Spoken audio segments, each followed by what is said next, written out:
So we will begin with the Dhyana Sloka of Bhagavad-Gītā, first one.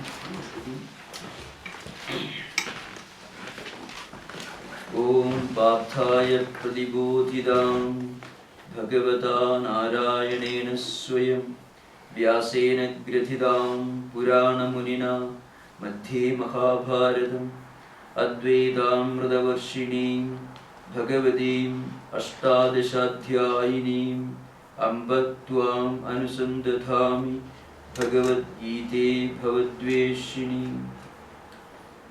Om. The Bhagavad-Gītā, with which Partha was enlightened by the Lord Narayana himself, and which was incorporated in the Mahabharata by the ancient sage Vyasa, the Blessed Mother, the destroyer of rebirth and miseries, showering down the nectar of Advaita, and consisting of 18 chapters. Upon thee, O Bhagavad-Gītā, O loving Mother of the universe, I meditate. This is the Dhyana Sloka with which we begin this sacred text. Many of you may be already familiar with this text, Bhagavad-Gītā. But still, as a background, I shall just try to give a few information.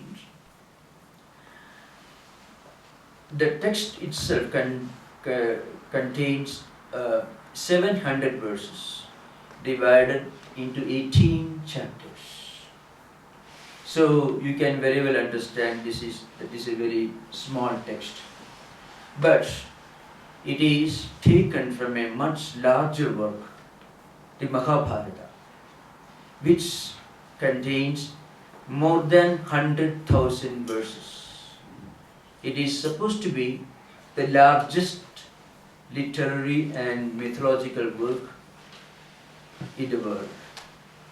To get an idea of how big Mahabharata is, I can just mention, it is said to be more than 6 times the size of Homer's Iliad and Virgil's Aeneid put together. That's the size of the book. And as I said earlier, it contains more than 100,000 verses. And this Bhagavad-Gītā is a tiny fraction of this large work. This book became so famous, it became an immortal spiritual and philosophical classic of mankind, thanks to the great commentary written on this text by the Adi Shankara Acharya, the great teacher who lived in 8th century AD, who wrote a masterly commentary, a technical exposition of this sacred text, Bhagavad-Gītā. I shall just narrate the context of Gita, how this text came to be written. The author, of course, as you know, is Vyasa, who is the author of Mahabharata. It is in the form of a dialogue between 2 great men of action, the teacher Lord Krishna and the disciple Arjuna. Both were men of action and both were Kshatriyas, they were princes. The story goes like this. There was a big battle, it's called Mahabharata war in history. According to many historians, it took place in 3326 BC. That's how they put it. That's the beginning of what we call Kali era, the typical, the modern Hindu era. So, it is supposed to have taken place in 3326 BC, about 80 miles, maybe 80 kilometers north of today's New Delhi, which is capital of India. The battle was fought between 2 groups of kinsmen. They belonged to the same royal family, but they had a conflict of views. I won't go into greater details of this. The 2 groups were Kauravas and Pandavas. Pandavas were 5 brothers who practiced the highest moral principles. They were embodiments of the highest virtues, normally expected to be practiced by kings and princes. And their enemies, their cousins, Kauravas, they are looked upon as the embodiments of evil. So I must just warn you at the beginning itself, the text is not a work on war or battle. The war or the battle is symbolic of the continuing conflicts taking place in human minds between the good and evil. And this is very natural. In Vedantic philosophy, the evil is not personalized. The evil is the result of ignorance. Because we are ignorant, because we are not spiritually enlightened, we do something wrong, and not as a result of temptations of a personalized evil, as in some religious traditions. So, the war actually is taking place between the good and the evil. In this war, as I said, the Pandavas and Kauravas were fighting each other. And Lord Krishna was a great friend, guide and philosopher of the Pandavas, who were the embodiments of righteousness. So, one of the Pandavas, Arjuna, had a serious mental problem, psychological problem, when he was faced with this terrible situation of being forced to fight with his own kinsmen, his own ancestors, his own grandfather, his own teacher, and his own cousins and brothers. So he requests his teacher, Krishna, to drive the chariot to the middle of the 2 armies facing each other. And there he said, my teacher, addressing Lord Krishna, he said, I am not able to decide as to what I should do in this terrific situation. I am confronting my own cousins, those who are like my brothers, and my own teacher like Drona, and my great ancestor like Bhishma, under whose lap I grew up. So this is something absolutely terrible. So I am becoming physically weak, I am becoming psychologically weak. In the 28th verse of the first chapter, you can find Dustvemam Sujanam Krishna Yutsum Samavasthidam Siddhanti Mamagatrani Mukhamcha Parisushyati. Like this, Arjuna continues his lamentation. When I look around, I am seeing in front of you my ancestors, my grandfathers, my brothers and my cousins. So I can't decide as to what I should do. And at the end of the first chapter of the Gita, Arjuna says, now I won't do anything. Eva mukta Arjuna sankhe rathopasta upavishat visrujya sasaram chapam shoka samvikna manasaha. Vyasa, the author, draws the picture of a person who is an embodiment of kingly virtues, who practiced righteousness throughout his life, but is confronted with a terrible destiny, fate of being forced to fight with his own brethren, his own teacher, his own ancestors. So he dropped his weapons and sat quiet in the chariot. Now here, from a symbolic point of view, we have to understand this is a situation that many of us have to confront in our life. When we are facing a dilemma, sometimes we don't know what to decide. We don't know what to do and what not to do. And even if we are forced to do, even if it becomes our duty to do certain things, we won't know with what attitude we had to perform our duties and responsibilities. Now, this is the end of the first chapter. Now, towards the end of the 18th chapter, as I said earlier, the text contains 18 chapters. Krishna, after the long instruction in the battlefield, asked Arjuna a question. The question is this: Kachideda sudam partha toya egagrena chetasha kachid ajnana sammoha pranashtaste dhananjaya. This is the question which Lord Krishna puts to his disciple after the long instruction.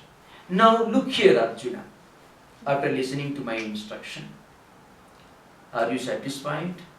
Are you free from your doubts, your problem? Now is your mind calm and quiet, free from doubts, free from dilemmas, conflicts? Now can you decide? Now is it clear to you as to what you should do, or with what attitude you should do your duty and responsibility? This is the question which Krishna puts to Arjuna at the end of the text.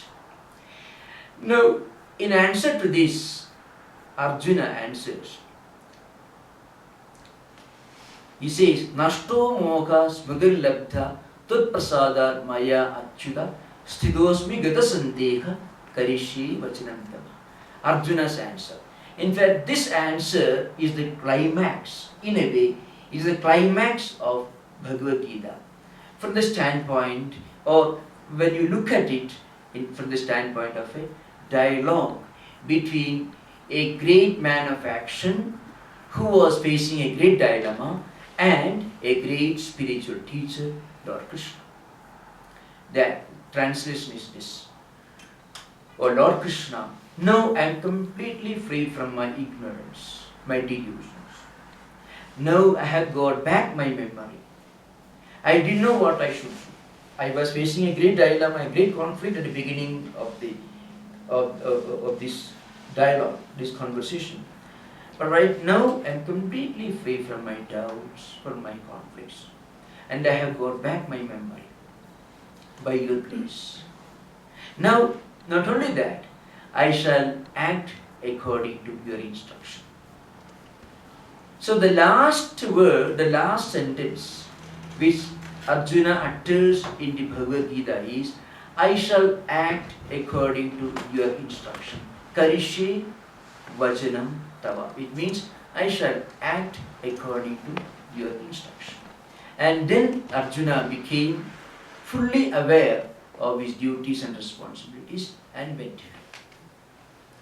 Now, how could Krishna bring about this total change and transformation in Arjuna's mind? What was the magic which Krishna played with Arjuna? How could Arjuna get away from his dilemmas and conflicts? As an answer to this, we should enter the text. As I said at the very beginning, Gita is not a book about war or battle. It has nothing to do with that.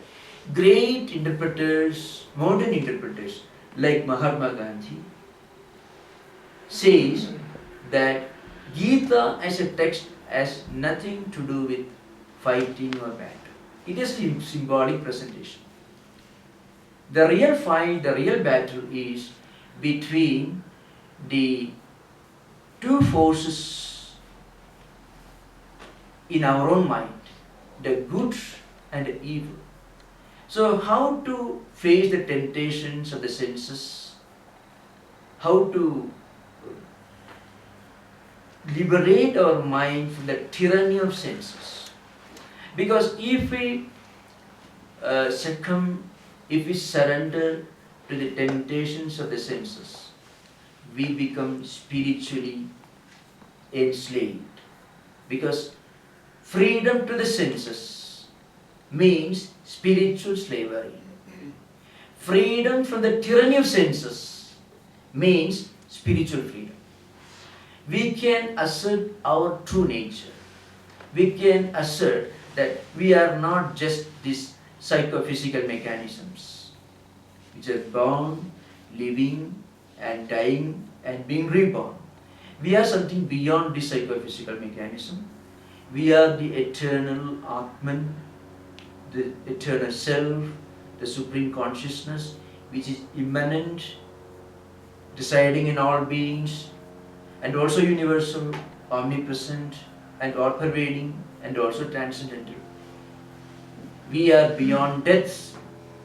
Death is just death or decay is just a creative crisis that we can get around.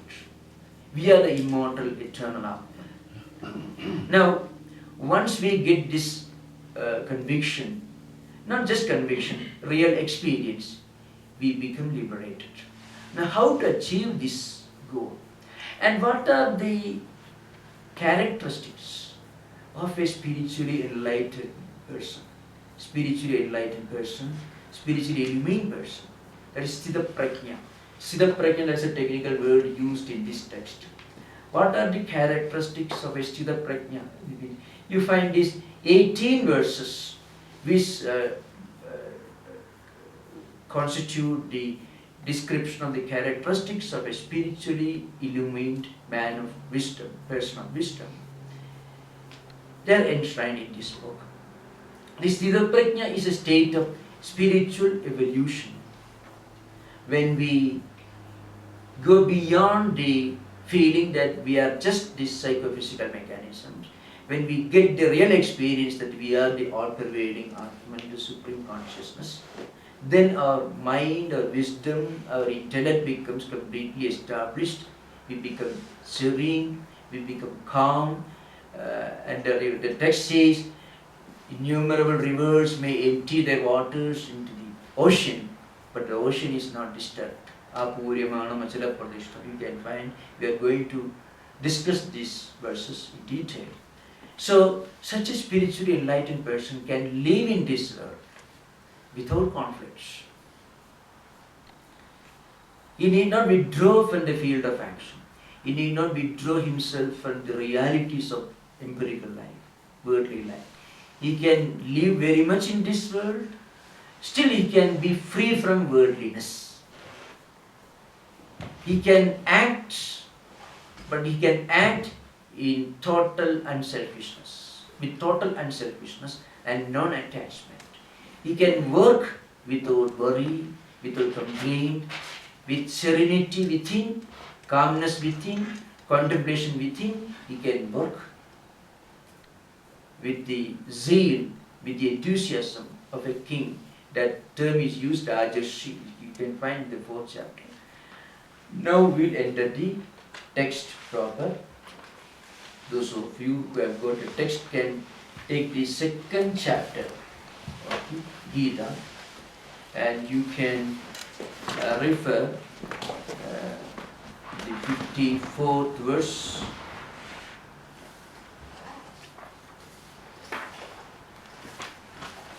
See, the 54th verse of the 2nd chapter, Arjuna puts a very interesting question to Krishna. In fact, the question is in simple language. This is the question. What are the external characteristics of a person of spiritual wisdom, of an illumined person of spiritual wisdom?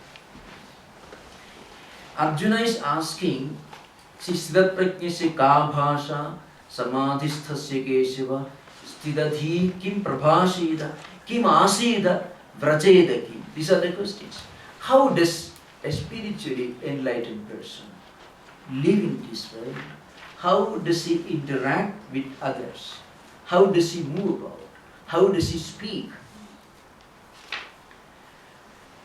We have to think far beyond the literal translation of the text.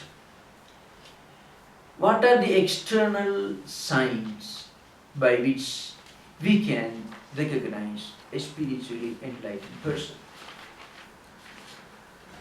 Now, before we begin the text, one point has to be kept in mind. Shankara Acharya in his great commentary has emphasized this point. Why is Arjuna asking about the characteristics and perhaps external characteristics of a person of spiritual wisdom, an illumined person, of a Buddha or a Christ or a Shankara or a Sri Ramakrishna or Vivekananda? People like them, how do they react? How do they live in this world? This is the question. There is a significance behind. Arjuna wants to know the external characteristics so that he can practice these external characteristics. See, the external characteristics of a spiritually enlightened person become the means which a spiritual seeker should try to acquire for himself. Now, if you ask somebody what are the characteristics of a scholar, you may say a scholar can remember things, he can explain things, he can read books with great concentration, he can write learned books and articles, he can expound his ideas with great clarity and precision. These are the characteristics of a scholar. Now, if a student tries to acquire all these characteristics, the student will become a scholar. It is not imitation, mind you. It is not imitation. See, imitation doesn't make you the genuine entity. A diplomat may get training, or a sales executive, or a receptionist. All these people undergo training, formal training. But he may have a nagging pain within that but he is asked to smile, otherwise he will lose his job. So he can't put up a harsh, grim expression when the passengers are entering the plane. He will lose his job, she will lose the job. So in spite of all the problems, that person will have to smile. Now, that is not what is implied here. A spiritual seeker should sincerely try to acquire the real characteristics of a spiritually enlightened person, because these characteristics do not become his unless he himself or she herself becomes enlightened. See, something becomes our real nature only if we acquire them in a genuine sense. When we just borrow something from another person and try to imitate, it doesn't become our properties, our characteristics. So Shankaracharya makes it a point in a very emphatic statement. He says, the characteristics of a spiritually enlightened person, spiritually illumined person, are the means by which a spiritual seeker can become spiritually enlightened. That's the idea behind. And this illumination, spiritual illumination or enlightenment is not possible unless he or she practices spiritual sadhanas properly and reach that level in real life. So that's why, that's the significance of this Sthitaprajna Lakshana. In Sanskrit called Sthitaprajnasya Lakshana. It means the characteristics, the signs of a spiritually enlightened person, which every spiritual seeker should try to practice and make his own or her own, so that she or he will become spiritually enlightened. They do not become our real characteristics unless we reach that stage. So we begin with the first verse.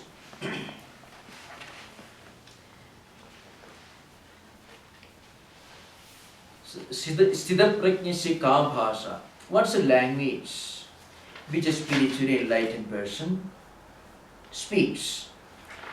Means how does he or she interact with other people? Samadhistasya case. Samadhi, the word is significant because this spiritual state can be attained only if we withdraw our senses from external objects and thereby free our mind from conflicts and temptations and focus our mind on the all-pervading supreme reality, Atman. Without this concentration, it is not possible for us to become calm and quiet. Even when we are facing a great problem in life, if we just remember, well, I am the Atman, which is beyond all this. I am the Supreme Consciousness, which is unaffected by all these waverings, changing phenomena, pain, pleasure, grief, all these which normally affect us. If we think of ourselves as psychophysical mechanisms, then we can never be free from the influence of external objects. Impossible. Now, even when we have to confront some dilemmas and problems and conflicts, if we at least intellectually convince ourselves, well, I am not this physical body, psychophysical mechanisms. I am beyond all this. I am the Atman, which is supreme, which is universal. Then we can focus our mind on the supreme reality, which is our true nature. This focusing and this spiritual illumination, this spiritual enlightenment is not something that we gain. It's not a new knowledge that comes from outside. It is our true nature. So that's why, according to Vedanta, when we realize that we are the Atman, that we are not these psychophysical mechanisms, when we realize that we are the Supreme Brahman, the universal reality, it is not a new knowledge that comes to us. We are rediscovering our true nature. It is a kind of spiritual homecoming. We are returning to our own place. We are rediscovering our true nature, which we somehow forgot. We are regaining our true nature. It's not a new knowledge or new information or gaining anything new. Now, such a person who realizes that he is the Atman, which is residing in all beings. Akamatma gudakesha sarva bhudasi sthita. Akamadischa madhyamcha bhudanam antayavacha. Gita says, Lord Krishna himself says, I am, Lord Krishna doesn't mean he himself. As Atman, I am the indweller, the immanent reality, present in all beings in this world. Not only in those who believe in God, but even among those, in the hearts of those who do not believe in God. So once we realize that we are this inherent reality, immanent reality, the Atman, then simultaneously we also realize that the same Atman is the all-pervading universal reality. Now, it is not a belief that we must remember, it is an experience. Unity of the individual soul with the universal soul. It's a matter of inner experience. And when we get this inner experience, we also realize the all-pervading, omnipresent nature of the same reality, this Brahman. Then, on the one hand, we become serene, calm and quiet, unattached, free from all waverings, complaints, conflicts, depression, all. And simultaneously, we are able to look upon the entire humanity as one spiritual family. These are some of the characteristics of a person of spiritual enlightenment. So, that's why in the beginning, Shankaracharya gives a very interesting definition of what is meant by Sthitaprajna. Who is a Sthitaprajna? I shall read and then I shall translate it in English. Sthita pradisthita ahamasmi param brahma idi prajna yasya sa sthitaprajna. Tasya ka bhasha kim bhashanam vachanam katham asu parei bhashyati Samadhistasya samadhu sthidasya kesha. Now the definition I shall explain in detail. This is very important to understand. This is real significance. Sthita pradishthita ahamasmi param brahma iti prajna yasya saha Sthitaprajna. Who is Sthitaprajna? A spiritual seeker who realizes that he is not this psychophysical mechanism.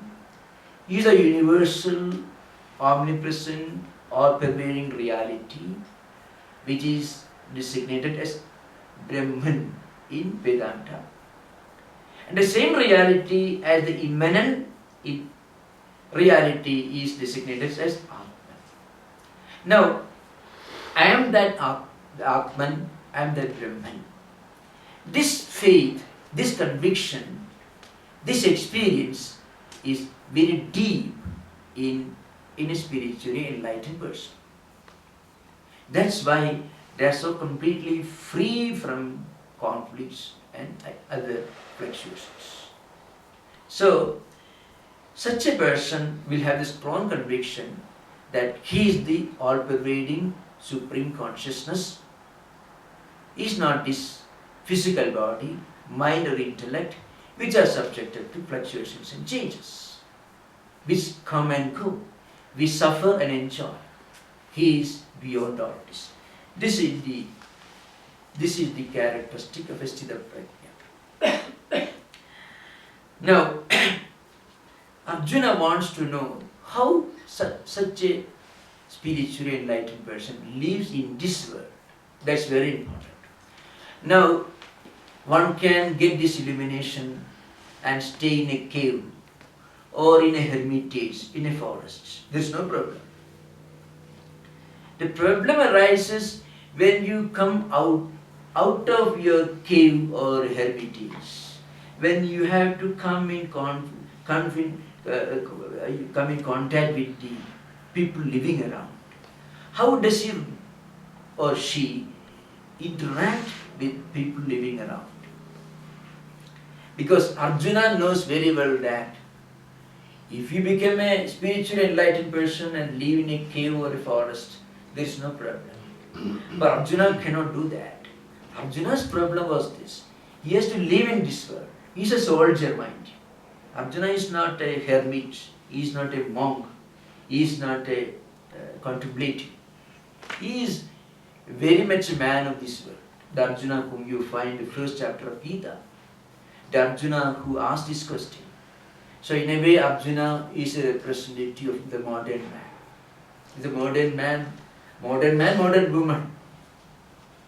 They cannot just withdraw from the realities of external world. They have to work in the office, they have to work in the farms, they have to work in the factory, in the university, in the classroom and so on. There are so many things that a modern person has to do. He cannot run away, flee from the world and go to a forest and stay there studies like that. He has to interact with the world. Just like Arjuna. Arjuna is called upon to fight a war. And a soldier standing in the middle of the battlefield is asking the question about the characteristics of a spiritually enlightened person. So naturally Arjuna has in mind something other than what a hermit does in his hermitage or contemplative does in the cave.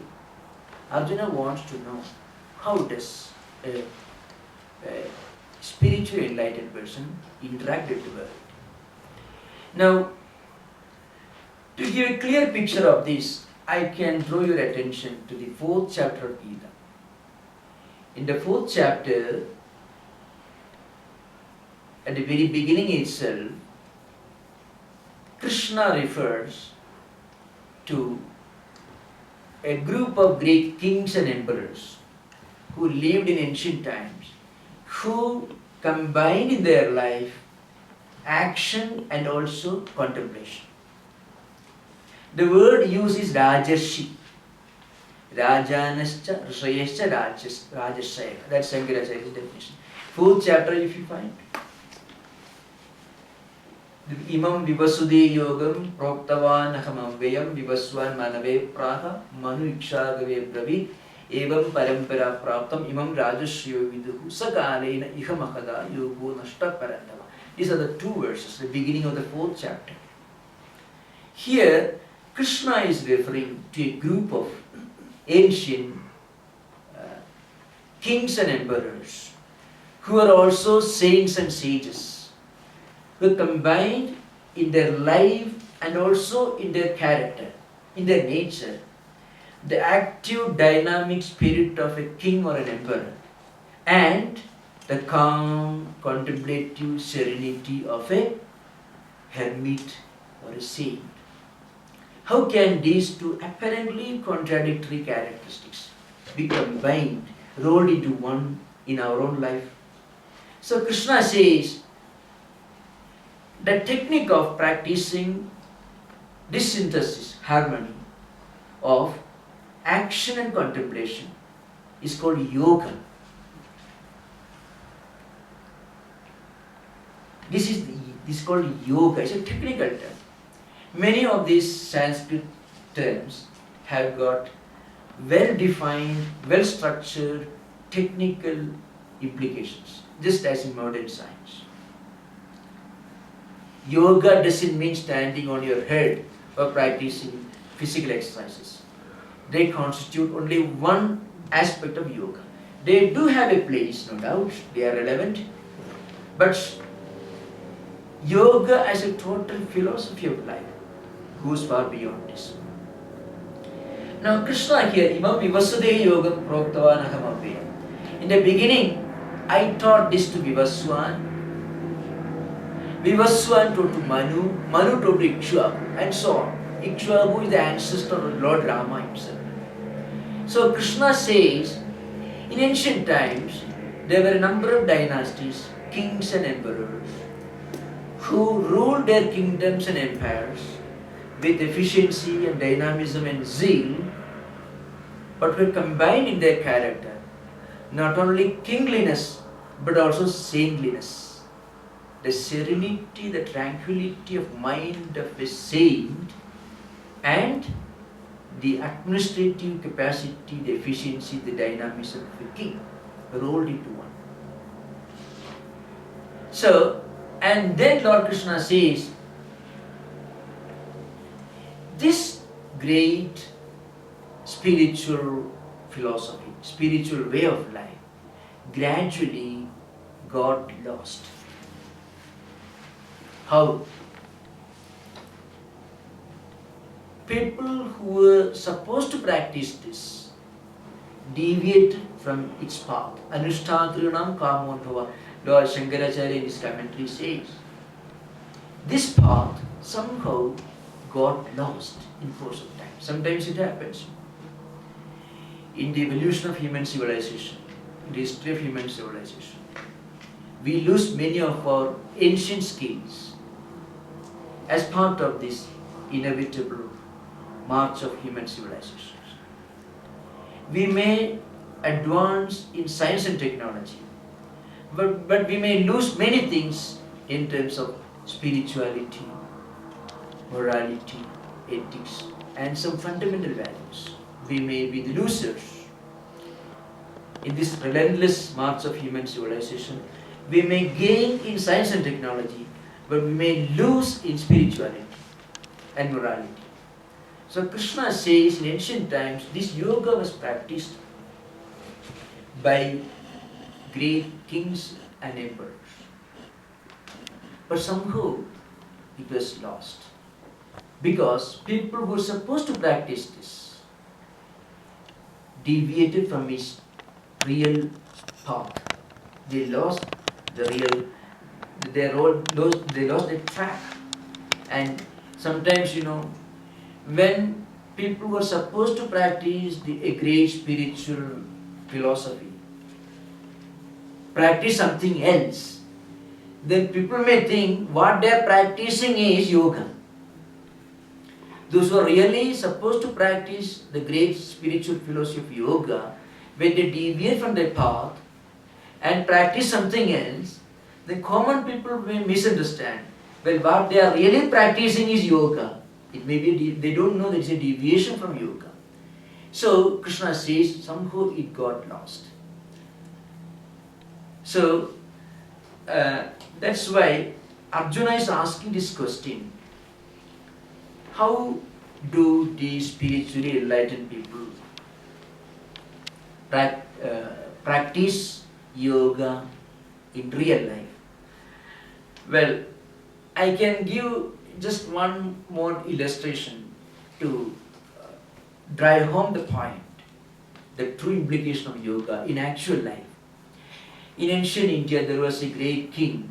He was also a great philosopher, a great spiritual teacher also. Janaka. His name occurs in different scriptures, but in the Vedantic scriptures, his name comes very prominently in the Brihadaranyaka Upanishad, King Janaka. He was a king, but he was a great, you can say, he was the Marcus Aurelius of ancient India. Now, one day he was sitting in his court, the mighty emperor, with so many duties and responsibilities, with all the wealth and comforts, everything under his possession. One day somebody came and reported, Mithila, the city of Mithila is on fire. Some of the buildings, the city of Mithila was the capital of his kingdom.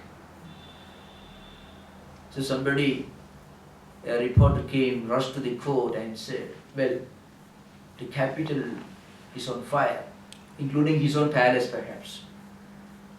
But he didn't move much. He didn't show much agitation. He may have made all arrangements to put out the fire, but there was no agitation in his face. But there were some common courtiers living around in his court. They hurriedly rushed out.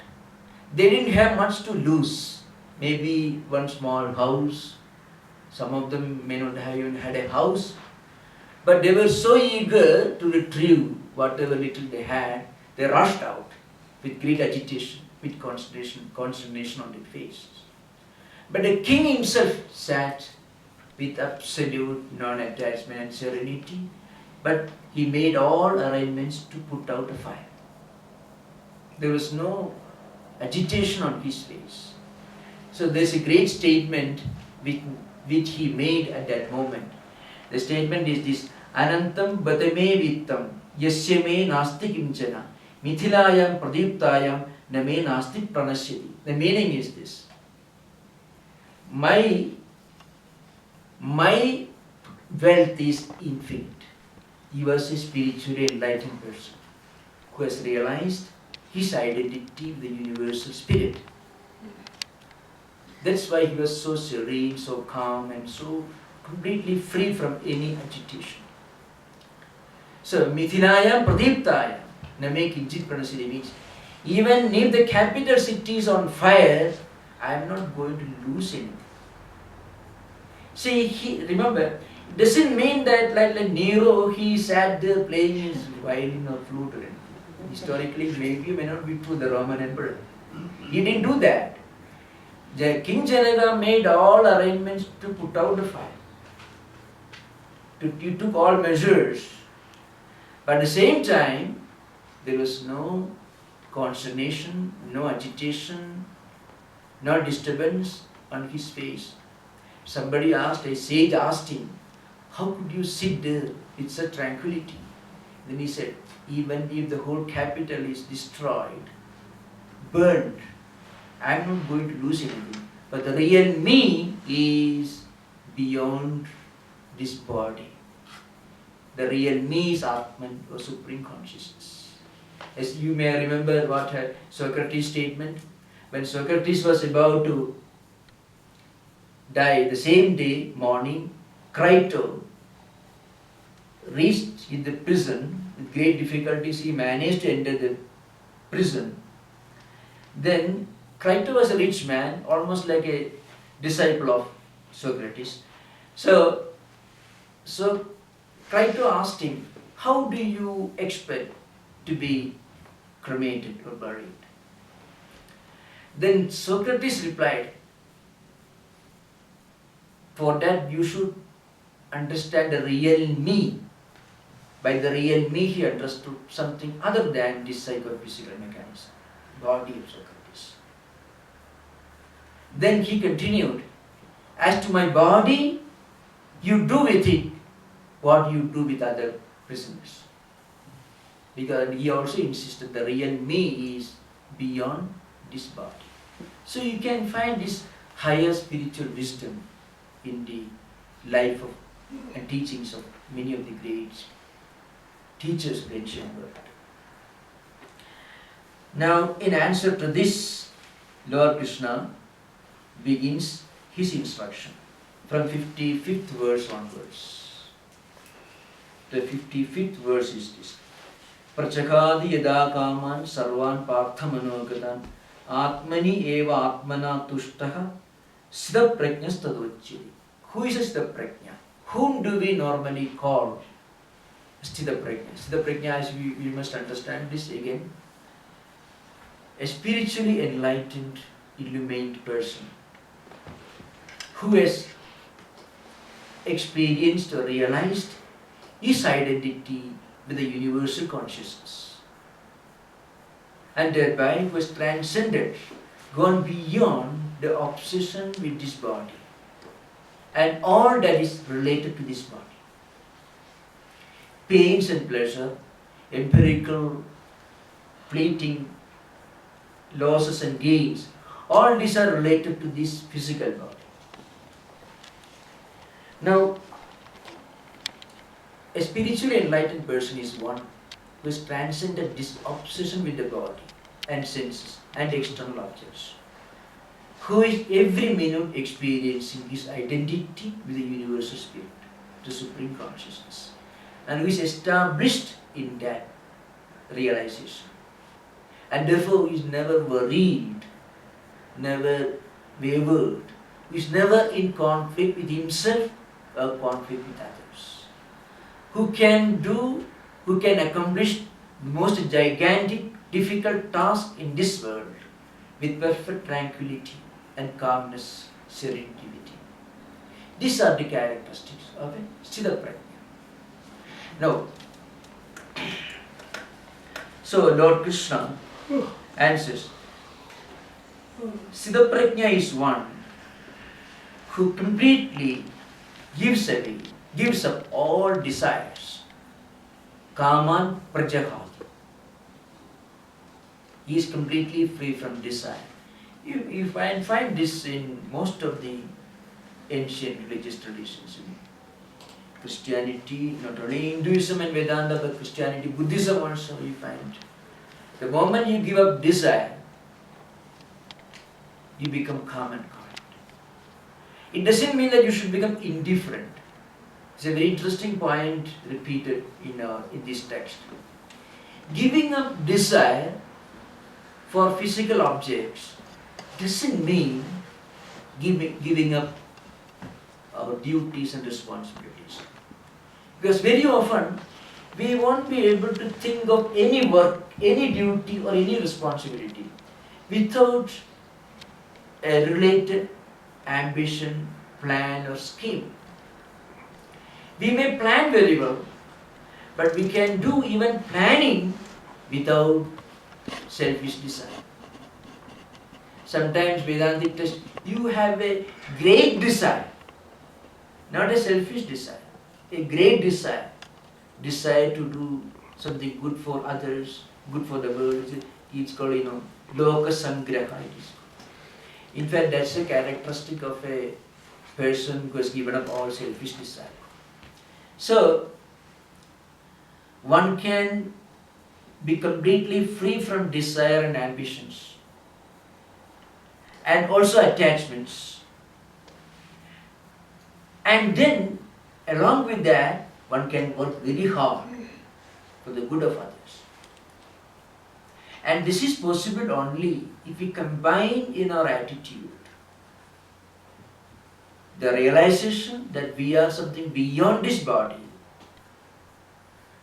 and at the same time a strong sense of duties and responsibilities. That's why Krishna said, Yogastha Kuru Karmani Sangam Tiktva Dhananjaya Siddhya siddhyo samo bhutva samatvam yoga uchyate.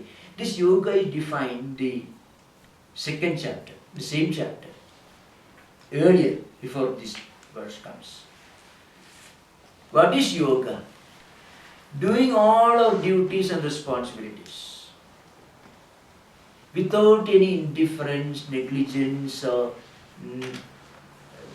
a kind of utter indifference towards the result. Without these shortcomings like negligence, procrastination, or indifference, without any of this, and with perfect concentration and efficiency, we must do our duty, but without attachment.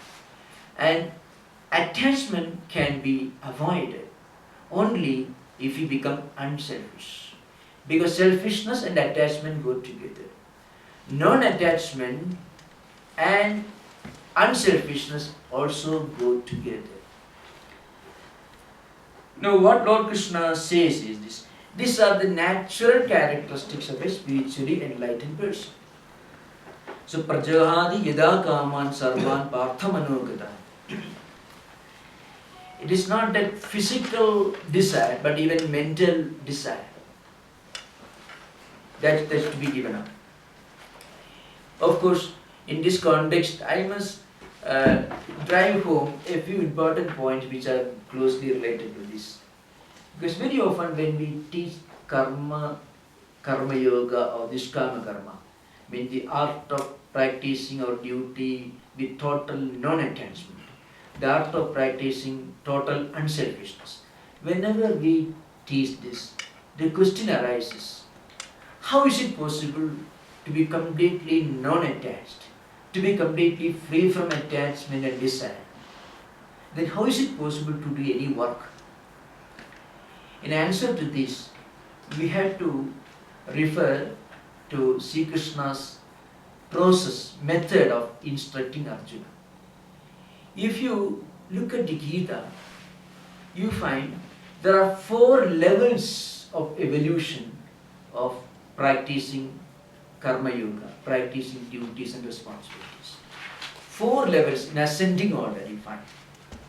At the lowest level is this: our natural lethargy, indifference and negligence, and tendency to avoid all unpleasant actions, the tendency to run away from our duties and responsibilities, which is the most condemnable, which is the most